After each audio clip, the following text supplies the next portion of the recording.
വബറകാതുഹു. സ്വാതന്ത്ര്യ സമര ചരിത്രത്തിലെ നിർണായകമായ അധ്യായമാണ് 1921 മലബാർ വിപ്ലവം. മലബാർ വിപ്ലവത്തിൽ ഏറെ പങ്കുവഹിച്ച പ്രദേശങ്ങളാണ് ഏറനാട്, വള്ളുവനാട് താലൂക്കുകൾ.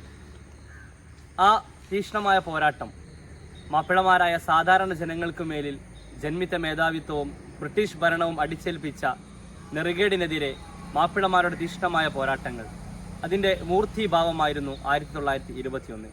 1921 ശക്തമായ പോരാട്ടം നടന്ന 3 പ്രദേശങ്ങളിലേക്കാണ് നമ്മളുടെ യാത്ര. ചെറുവാടി, കൊടിയത്തൂർ, താത്തൂർ, കൊന്നാര്.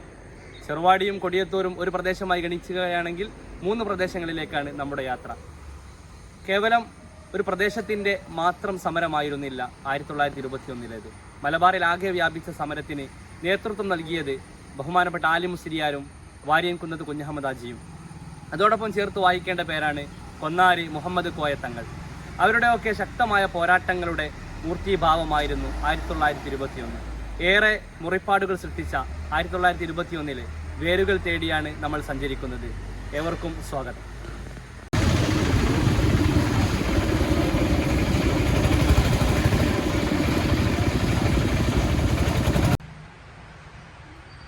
ഞാനിപ്പോൾ നിൽക്കുന്നത് പഴക്കമേറിയ പുരാതനമായ കൊടിയത്തൂർ ജുമാഅത്ത് പള്ളിയുടെ മുൻവശത്താണ്. ചരിത്രത്തിൽ ഒരുപാട് പ്രസിദ്ധി നേടിയ പള്ളിയാണ് കൊടിയത്തൂർ ജുമാഅത്ത് പള്ളി. ഒരുപാട് മഹാന്മാരായ പണ്ഡിതന്മാർ ദർസ് നടത്തുകയും ഒരുപാട് വിദ്യാർത്ഥികൾ പഠിക്കുകയും ചെയ്ത ഈ നാട്ടിലെ, ഈ പ്രദേശത്തെ ആദ്യത്തെ പള്ളി, രണ്ടാം മക്ക അല്ലെങ്കിൽ രണ്ടാം പൊന്നാനി എന്നൊക്കെ അറിയപ്പെട്ട വലിയ പള്ളിയാണ് കൊടിയത്തൂർ ജുമാഅത്ത് പള്ളി. സമരത്തിന് നേതൃത്വം നൽകിയത് പ്രധാനമായും ആ നാട്ടിലെ, ആ കാലഘട്ടത്തിലെ പ്രധാനിയായ പണ്ഡിതന്മാരായിരുന്നു. അവരുടെ പ്രധാന കേന്ദ്രം പള്ളികളുമായിരുന്നു. അങ്ങനെ നോക്കുമ്പോൾ തീക്ഷ്ണമായ സമരത്തിന് കേന്ദ്രമായിരുന്നു പള്ളികൾ. അവിടെ നിന്നുള്ള പ്രസംഗങ്ങൾ, അവിടെ നിന്നുള്ള ആഹ്വാനങ്ങൾ എല്ലാം ശിരസാവഹിച്ച ജനങ്ങളായിരുന്നു 1921 സമരത്തിന്, ശക്തമായ പോരാട്ടത്തിന് നേതൃത്വം നൽകിയിരുന്നത്. പുരാതനമായ ധാരാളം അവശേഷിപ്പുകൾ നിലനിൽക്കുന്ന പള്ളിയാണ് കൊടിയത്തൂർ ജുമാഅത്ത് പള്ളി. അതിൻ്റെ ഉള്ളിലെ കാഴ്ചകളേക്കൊക്കെ നമുക്ക് കടക്കാം. ഇതാണ് അതിൻ്റെ പ്രധാനപ്പെട്ട കവാടം. ഇത് ഏകദേശം 15 വർഷങ്ങൾക്ക് മുമ്പ് പുതുക്കി പണിതതാണ്. മനോഹരമായ നിർമ്മിതിയാണ്. ഇതിൻ്റെ പഴയകാല ചിത്രം ഇതിനുള്ളിലുണ്ട്, നമുക്കതൊക്കെ കാണാം.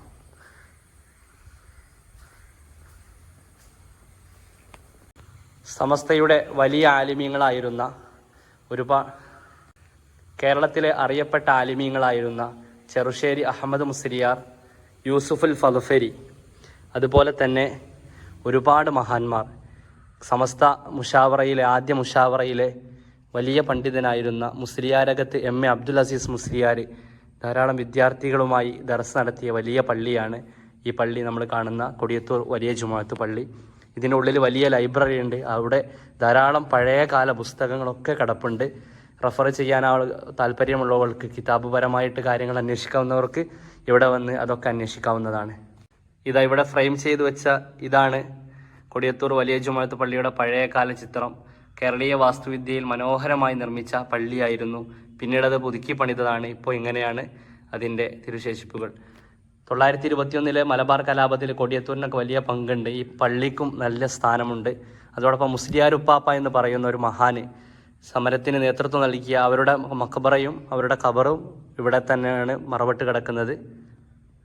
ഈ മനോഹരമായ കൊത്തുപണിയിൽ അതിൻ്റെ മുകളിലായിട്ട് കാലിഗ്രഫിയോടെ എഴുതിയ ഒരു കാര്യം ശ്രദ്ധിക്കുക.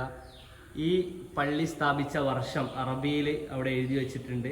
ഏകദേശം നമുക്ക് അത് വായിച്ചാൽ മനസ്സിലാക്കാൻ സാധിക്കും. 400 വർഷങ്ങൾക്ക് പഴക്കമുള്ള പള്ളിയാണ് എന്നാണ് ഇതിൻ്റെ ചരിത്രം അന്വേഷിച്ചവർ പറയുന്നത്. അപ്പോൾ അതിൻ്റെ കാര്യങ്ങളാണ് കാലിഗ്രഫിയിൽ മനോഹരമായി ഭംഗിയോടെ ഇത് എഴുതി വച്ചിട്ടുണ്ട്. ഇതിൻ്റെ മുൻഭാഗത്തുള്ള വാതിലിൽ അത് നമുക്ക് കാണാൻ സാധിക്കും. ഞാനിപ്പോൾ നിൽക്കുന്നത് ചെറുവാടി പുതിയോത്ത് വലിയ ജുമാഅത്ത് പള്ളിയിലാണ്. 64ഓളം രക്തസാക്ഷികൾ അന്ത്യവിശ്രമം കൊള്ളുന്ന പുണ്യഭൂമികയാണ് ചെറുവാടി പുതിയോത്ത് വലിയ ജുമാഅത്ത് പള്ളി. ഇതിൻ്റെ ഖബർസ്ഥാനിൽ 1921 നവംബർ 11 നടന്ന ശക്തമായ ബ്രിട്ടീഷ് മാപ്പിള പോരാട്ടത്തിൽ അന്ത്യവിശ്രമം കൊണ്ട്, അല്ലെങ്കിൽ രക്തസാക്ഷിത്വം വഹിച്ച് അന്ത്യവിശ്രമം കൊള്ളുന്ന 64ഓളം ശുഹദാക്കളുടെ ചരിത്രമുറങ്ങുന്ന മണ്ണാണ് ചെറുവാടി. അതിൻ്റെ കാഴ്ചകളിലേക്ക്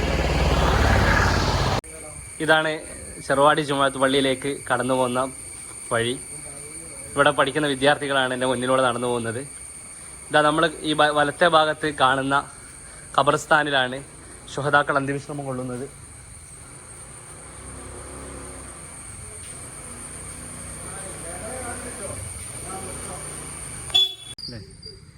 നമ്മൾ മൂന്നാമതായിട്ട് യാത്ര ചെയ്തത് താത്തൂർ ശുഹദാ മക്കാമിൻ്റെ മുമ്പിലാണ് ഞാനിപ്പോൾ നിൽക്കുന്നത്. 921 പോരാട്ടത്തിലും അതുപോലെ തന്നെ അതിൻ്റെ നൂറ്റാണ്ടുകൾക്ക് മുമ്പ് നടന്ന നായർ മുസ്ലിം സംഘടനത്തിലും ഒരുപാട് ശുഹദാക്കൾ രക്തസാക്ഷികളായ മണ്ണാണ് താത്തൂർ ശുഹദാ മക്കാമ്. വലിയ പള്ളി, അതിൻ്റെ ഉള്ളിലായിട്ട് ഒരുപാട് മഹാന്മാർ അന്ത്യവിശ്രമം കൊള്ളുന്നുണ്ട്. ഈ പ്രദേശം ഒരു ജന്മി ഭൂമിയായിരുന്നു, പിന്നെ മുസ്ലിങ്ങൾ മാത്രമുള്ള പ്രദേശമായി മാറിയതാണ്. ഇവിടെ ധാരാളം മുസ്ലിങ്ങൾ അധിവസിക്കുന്നുണ്ട്. ഈ പ്രദേശം മാവൂര് ഗ്രാമപഞ്ചായത്തിൻ്റെ ഭാഗം കൂടിയാണ്. ഇവിടെ ഇതാ പന്തലൊക്കെ കെട്ടി ഉറൂസ് നടക്കാൻ പോവുകയാണ്. അതൊരു പള്ളിയിൽ ഒരുപാട് ശുഹദാക്കൾ അന്ത്യവിശ്രമം കൊള്ളുന്നുണ്ട്. നിരവധി ആളുകൾ നമ്മുടെ പ്രാർത്ഥനയ്ക്കും സിയാറത്തിനും വരുന്ന പ്രദേശമാണ് താത്തൂര് ശുഹദാ മക്കാമ്. ഇതാ ദൂരെ കാണുന്ന വലിയ പള്ളി, അതിനുള്ളിൽ ആ കുബ്ബയുടെ ഉള്ളിലായിട്ട് ശുഹദാക്കൾ അന്ത്യവിശ്രമം കൊള്ളുന്നുണ്ട്. പലവിധ വ്യാധികൾക്കും പലവിധ അസുഖങ്ങൾക്കും ഒരു ശമനമായി ആളുകൾ എല്ലാവിധ പ്രയാസങ്ങളും അവരെ തവസ്സുലാക്കി പ്രാർത്ഥിച്ചു കഴിഞ്ഞാൽ മാറുമെന്നുള്ള വിശ്വാസം സുന്നി സമൂഹത്തിനിടയിലുണ്ട്. എല്ലാ ആളുകളും ജാതിമത ഭേദമന്യേ ഉറൂസിൽ പങ്കെടുക്കുകയും അവിടുത്തെ പരിപാടിയിലൊക്കെ നേർച്ച നൽകുകയും ചെയ്ത് അവരുടെ ഉദ്ദേശങ്ങളൊക്കെ അള്ളാഹു പൂർത്തീകരിച്ചു കൊടുത്ത ഒരുപാട് കറാമത്തിൻ്റെ വലിയ കഥകൾ താത്തൂരിന് പറയാനുണ്ട്. ഇതാണ് താത്തൂർ.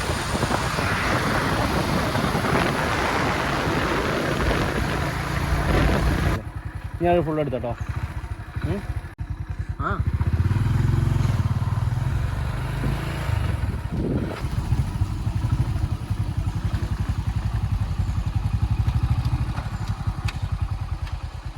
നമ്മൾ ഇപ്പോൾ എത്തി നിൽക്കുന്നത് ബ്രിട്ടീഷുകാരുടെ ബൂട്ടടിപ്പാടുകൾ കരിനിഴൽ വീഴ്ത്തിയ 1921 തീഷ്ണ പോരാട്ടങ്ങൾക്ക് ഏറനാട് പ്രദേശത്തിന് നേതൃത്വം നൽകിയ പ്രസിദ്ധമായ കൊന്നാര് മക്കാമിന് മുമ്പിലാണ്. കൊന്നാര് പ്രദേശം എന്ന് പറയുന്നത് 1921 മലബാർ സമര പോരാട്ടങ്ങളുടെ കേന്ദ്ര ബിന്ദുവായിരുന്നു. ഇവിടെ അന്ത്യവിശ്രമം കൊള്ളുന്ന സയ്യിദന്മാരിലെ ഒരു നിര തന്നെ ആ പോരാട്ടങ്ങൾക്ക് നേതൃത്വം നൽകി. അതിന് തീഷ്ണമായ പോരാട്ടത്തിൻ്റെ നേതൃത്വത്തിൽ ഉണ്ടായിരുന്ന മഹാനാണ് മുഹമ്മദ് കോയത്തങ്ങൾ, കൊന്നാര് തങ്ങൾ എന്നറിയപ്പെടുന്ന മുഹമ്മദ് കോയത്തങ്ങൾ.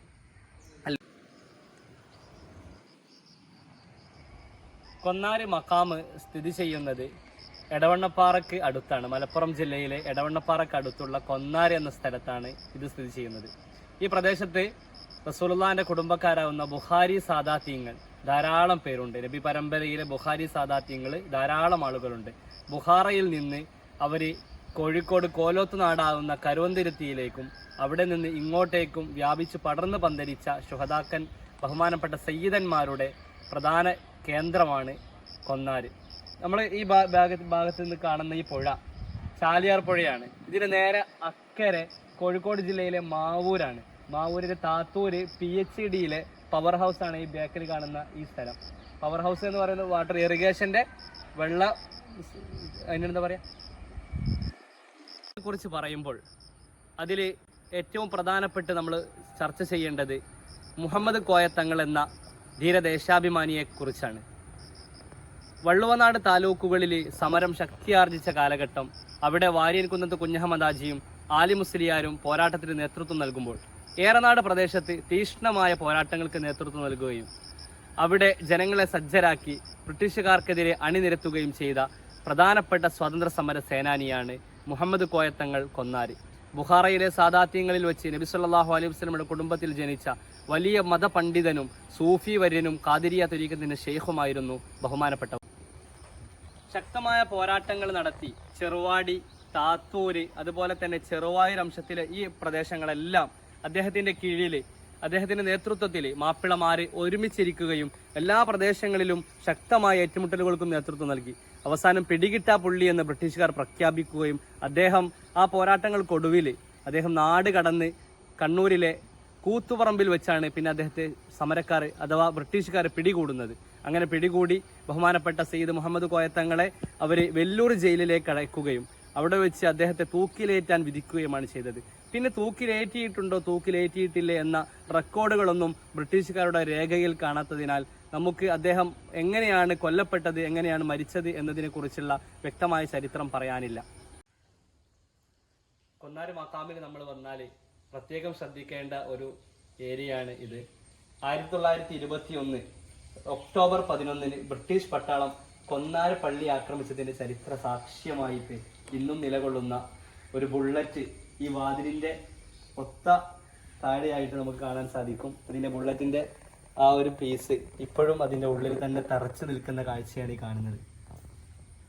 അന്ന് മുഹമ്മദ് കോയ തങ്ങളെ പിടിക്കാൻ വേണ്ടി കൊന്നാര പള്ളിയിലേക്ക് ഇരച്ചുകയറിയ പട്ടാളം തുരതുര വെടിവെക്കുകയും ആ വെടി കൊണ്ട് ഒരുപാട് ശേഷിപ്പുകൾ ഇവിടെ ഉണ്ടായിരുന്നു. ഓരോ വാതിലിന്റെ ഓരോ അടയാളങ്ങളിൽ ഉണ്ടായിരുന്നു. പള്ളി പുതുക്കി പണിതപ്പോൾ അതൊക്കെ പോയതാണ്. എങ്കിലും ഒരു വാതിലിന്റെ പ്രധാനപ്പെട്ട സ്ഥലത്ത് അത് ഇന്നും അതിന് ചരിത്ര സാക്ഷ്യമായി നിലനിൽക്കുകയാണ്. ആ കാഴ്ചയാണ് നമ്മൾ കാണുന്നത്. കൊന്നാരി മക്കാമിൽ അന്ത്യവിശ്രമം കൊള്ളുന്ന മഹാനായ കുഞ്ഞുള്ളുപ്പാപ്പയുടെ മക്കാമും അതുപോലെ തന്നെ ഹസൻ ബുഖാരി, ഒരുപാട് ബുഖാരി സാദാത്യങ്ങളുടെ മക്കാമും കൊന്നാരി ഈ പള്ളിക്ക് അകത്ത് സ്ഥിതി ചെയ്യുന്നുണ്ട്. അവരുടെ ഒക്കെ പേരിൽ നമുക്ക് ഫാത്തിഹോദനം. അല്ലാഹു സുബ്ഹാനഹു വ തആല അവരോട് കൂടെ നമ്മയും ജന്നാത്തു നഈമിൽ ഒരുമിച്ച് കൂട്ടട്ടെ. ഹബീബായ റസൂലുള്ളാഹിന്റെ പേരക്കുട്ടികളുടെ ഒരു വലിയ നിര തന്നെ മുഹമ്മദ് അൽ ബുഖാരി, സയ്യിദ് അബ്ദുറഹ്മാൻ ബുഖാരി, അങ്ങനെ ഒരുപാട് പേരുകൾ നമുക്ക് മുമ്പിൽ ഇവിടെ മക്കാമിലുണ്ട്. അല്ലാഹു സുബ്ഹാനഹു വ തആല അവരുടെ ഹഖജാ ബർക്കത്ത് കൊണ്ട് ഈ ലോക വിജയം നമുക്ക് പ്രദാനം ചെയ്യട്ടെ. നമ്മുടെ ജീവിതത്തിൽ ഖൈറും ബർക്കത്തും അല്ലാഹു പ്രദാനം ചെയ്ത് അനുഗ്രഹിക്കട്ടെ. അസ്സലാമു അലൈക്കും വറഹ്മത്തുള്ളാഹി വബറകാതുഹു.